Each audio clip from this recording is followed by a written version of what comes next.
If China invades, your phone stops working, your car stops working, the global economy collapses. This is the story of the $20 trillion problem nobody's talking about. To understand why Taiwan matters, you need to understand what chips actually do. Every modern device has chips. Your phone, your laptop, your car, your refrigerator, traffic lights, airplanes, weapons systems, medical devices, everything. Without chips, modern civilization stops. Not slowly, immediately. Hospitals can't function. Their ventilators, MRI machines, monitoring equipment all need chips. Power grids fail. They're controlled by chip-based systems. Transportation collapses. Modern cars have over 1,000 chips each. This isn't an exaggeration. Chips are the foundation of everything. And there's one company that makes the chips nobody else can make. TSMC, Taiwan Semiconductor Manufacturing Company. They don't design chips, they manufacture them. For everyone. Apple designs the chip for your iPhone, but TSMC makes it. NVIDIA designs AI chips. TSMC makes them. AMD, Qualcomm, Broadcom. Every major tech company depends on TSMC. Why? Because making advanced chips is impossibly difficult. A modern chip factory called a fab costs $20 billion to build. Some cost $30 billion. Takes 5 years to construct.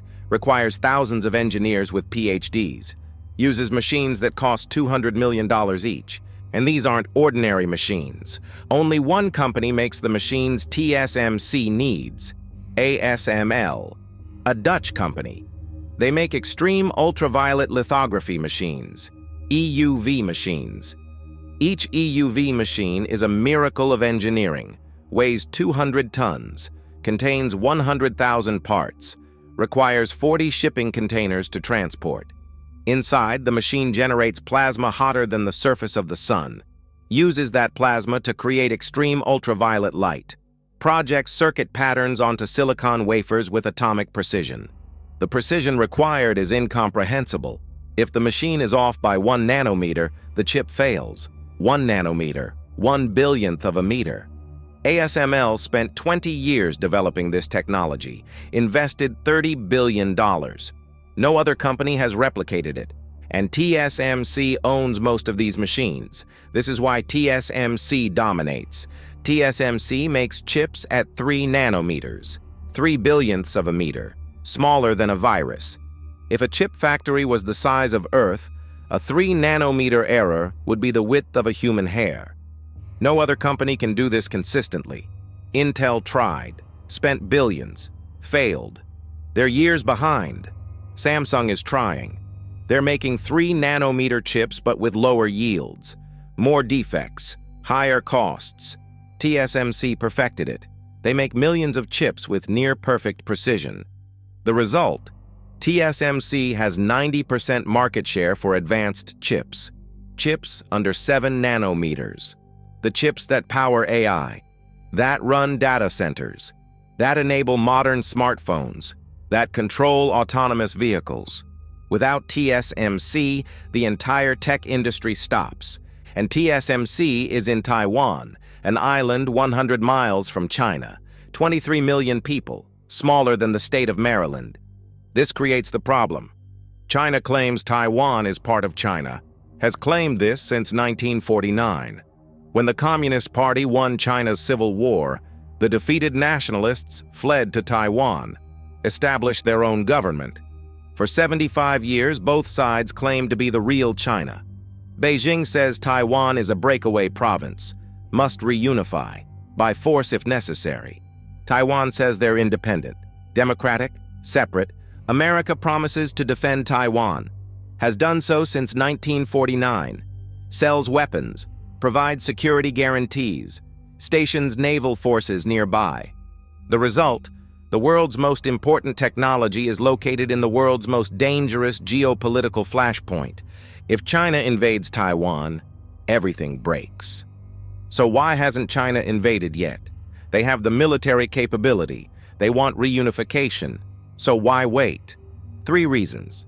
Reason 1, military difficulty. Taiwan is an island. Islands are hard to invade. You need amphibious assault, massive troop transport, air superiority, naval dominance. The Taiwan Strait is 100 miles wide. Rough waters, strong currents. Only certain times of year are suitable for invasion. April or October. Weather windows. Taiwan knows this. They've fortified the likely landing beaches, built defenses in the mountains, purchased advanced weapons from America. An invasion would require China to transport hundreds of thousands of troops across the strait, under fire, while Taiwan's military and possibly America's Navy attack. It would be the largest amphibious operation since D-Day. Casualties would be enormous. Tens of thousands, maybe hundreds of thousands. China is building capability, new amphibious ships, more Marines, better training, but it's still incredibly difficult, and there's no guarantee of success. Reason 2. Economic suicide. China needs chips too, desperately. They import over $300 billion in chips annually, more than they import in oil. Their entire economy depends on chips, smartphones, computers, cars, industrial equipment, all made in China, all need chips. Most of those chips come from Taiwan. If China invades, those chips disappear, either destroyed in the fighting, or Taiwan sabotages the factories before China captures them. China's tech industry collapses immediately. Huawei, Xiaomi, BYD, Alibaba. Every major Chinese company relies on Taiwanese chips. Their economy crashes. Unemployment soars. Social instability follows.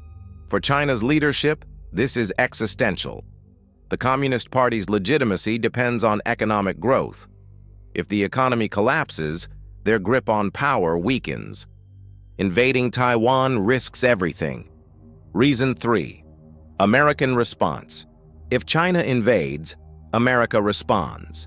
The exact response is unclear. Maybe direct military intervention, maybe just massive weapons shipments to Taiwan. Definitely economic sanctions. The sanctions on Russia after Ukraine would look mild in comparison. China would be cut from SWIFT, from dollar markets, from global banking. Western companies would leave China. Manufacturing would shift to Vietnam, India, Mexico. Their foreign reserves, $3 trillion, would be frozen, just like Russia's $300 billion was frozen. The economic damage would be catastrophic. So China waits, builds capability, prepares, but doesn't move. Yet. Meanwhile, America sees the problem. They're vulnerable. Too dependent on Taiwan, they're trying to fix it. The CHIPS Act, passed in 2022, $52 billion in subsidies to build chip factories in America. Intel committed to building factories in Arizona and Ohio.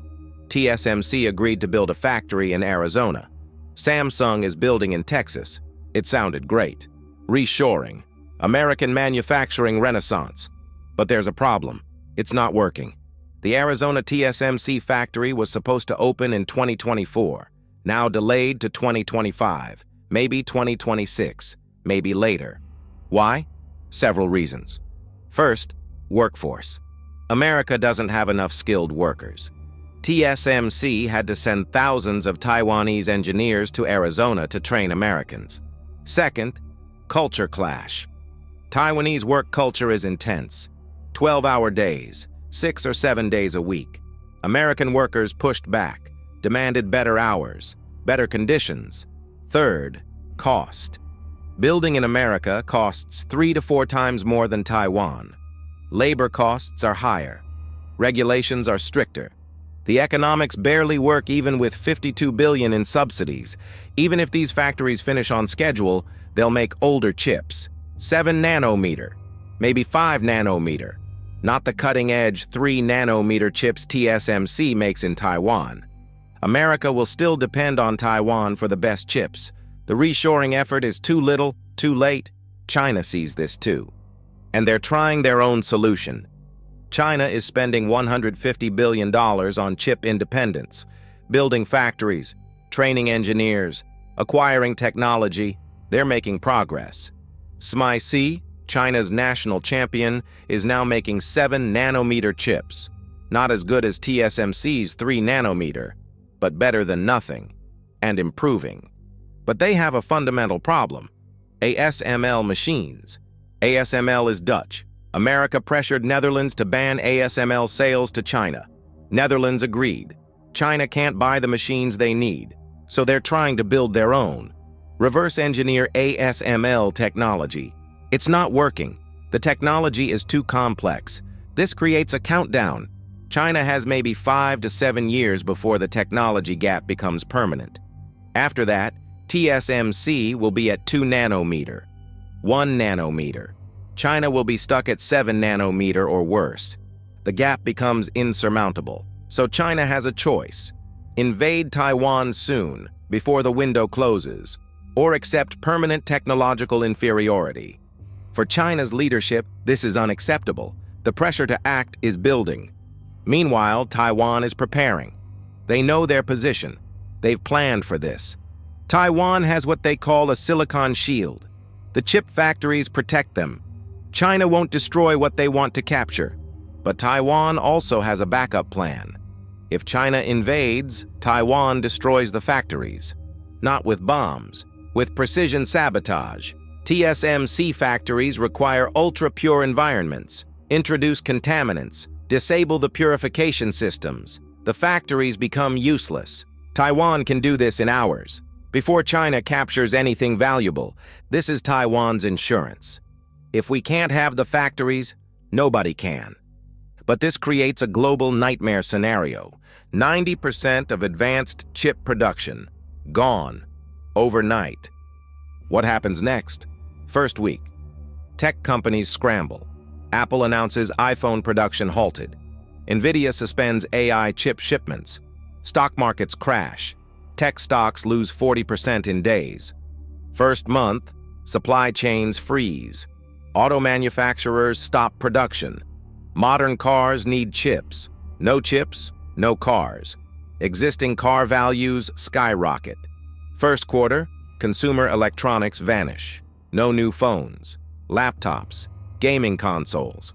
Prices for existing devices double. First year, cloud services degrade. Data centers need new chips to expand. AI development stops. Military readiness declines. Modern weapons need chips. The global economy loses $2 trillion in the first year, maybe $10 trillion over 5 years. This is why Taiwan is called the $20 trillion problem. So what happens next? 3 scenarios based on current trends. Scenario 1. Status quo continues. 40% probability. China doesn't invade. Too risky. They continue building domestic capability. America continues reshoring. The CHIPS Act factories eventually come online. Taiwan remains independent but tense. By 2035, chip production has diversified.